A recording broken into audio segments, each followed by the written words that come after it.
نحمدہ ونصلی علی رسولہ الکریم اما بعد۔ قربانی کس پر واجب ہے؟ قربانی ہر اس آزاد بالغ عقل مند مسلمان مرد اور عورت پر واجب ہے جو نصاب کے مالک ہوں۔ نصاب کیا ہے؟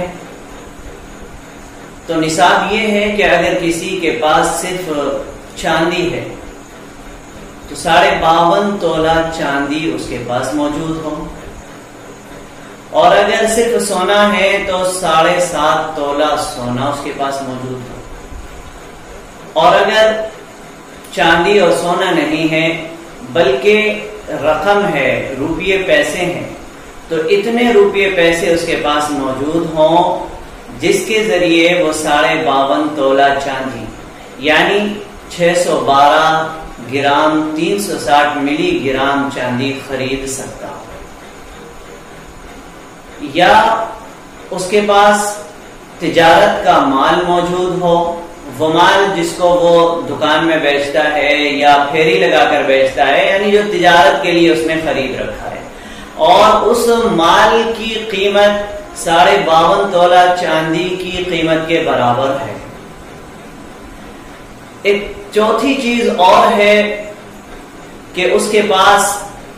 سامان موجود ہے، ایسا سامان موجود ہے جو اس کی ضروریات اصلیہ سے زائد ہے، یعنی وہ سامان اس کے استعمال میں نہیں آتا چاہے وہ تجارت کے لیے خریدا نہ گیا ہو۔ اگر وہ گھریلو سامان بھی ہے لیکن وہ اس کے استعمال سے زائد ہے، کبھی انہیں استعمال نہیں کرتا ہے، تو پھر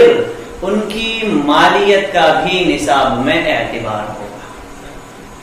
تو اگر کسی کے پاس صرف سونا ہے تو 7.5 تولہ سونا ہونا چاہیے، اگر صرف چاندی ہے تو 52.5 تولہ چاندی ہونا چاہیے،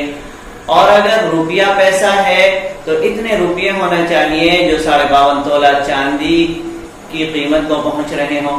اور اگر تجارت کا مال ہے تو اس کی مالیت 52.5 تولہ چاندی کی مالیت کے برابر ہونا چاہیے، اور اگر ضرورت سے زائد سامان ہے تو وہ بھی 52.5 تولہ چاندی کے برابر ہونا چاہیے۔ لیکن اگر کسی کے پاس ان میں سے الگ الگ کوئی چیز نہیں ہے بلکہ تھوڑا تھوڑا سب کچھ ہے، کسی کے پاس تھوڑی سی چاندی ہے، کچھ پیسے ہیں، کسی کے پاس تھوڑی سی چاندی ہے، تھوڑا سا سونا ہے اور کچھ پیسے ہیں، کسی کے پاس ضروریات اصلیہ سے زائد کچھ سامان موجود ہے، جیسے کوئی گاڑی ہے جس کو وہ کبھی استعمال ہی نہیں کرتا، صرف شوق کے لیے خرید رکھی ہے، یا ضرورت سے زائد کپڑے موجود ہیں جنہیں کبھی وہ پہنتا ہی نہیں ہے، رکھے ہوئے ہیں، سو ان کی قیمت کا اعتبار لگایا جائے گا کہ یہ سب ملا کر 52.5 تولہ چاندی کی قیمت کو پہنچ رہے ہیں یا نہیں۔ اگر سب ملا کر تھوڑا تھوڑا جو کچھ بھی ہے، سونا چاندی اور تجارت کا مال یا ضرورت اصلیہ سے زائد سامان، ان سب کو ملا کر اگر ان کے ذریعے سے 52.5 تولہ چاندی خریدی جا سکتی ہو جس کی قیمت اس وقت تقریباً 45,000 روپے بنتی ہے، تو اگر سب ملا کر 45,000 روپے کی قیمت بن جاتی ہو تو پھر ایسے شخص پر قربانی کرنا واجب ہے۔ قربانی میں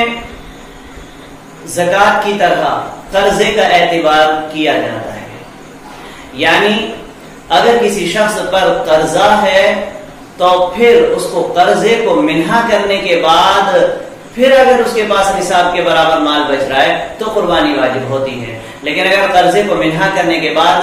نصاب کے برابر مال نہیں بچ رہا، تقریباً 45,000 روپے کے برابر مال نہیں بچتا ہے، تو پھر ایسے شخص پر قربانی واجب نہیں۔ اسی طرح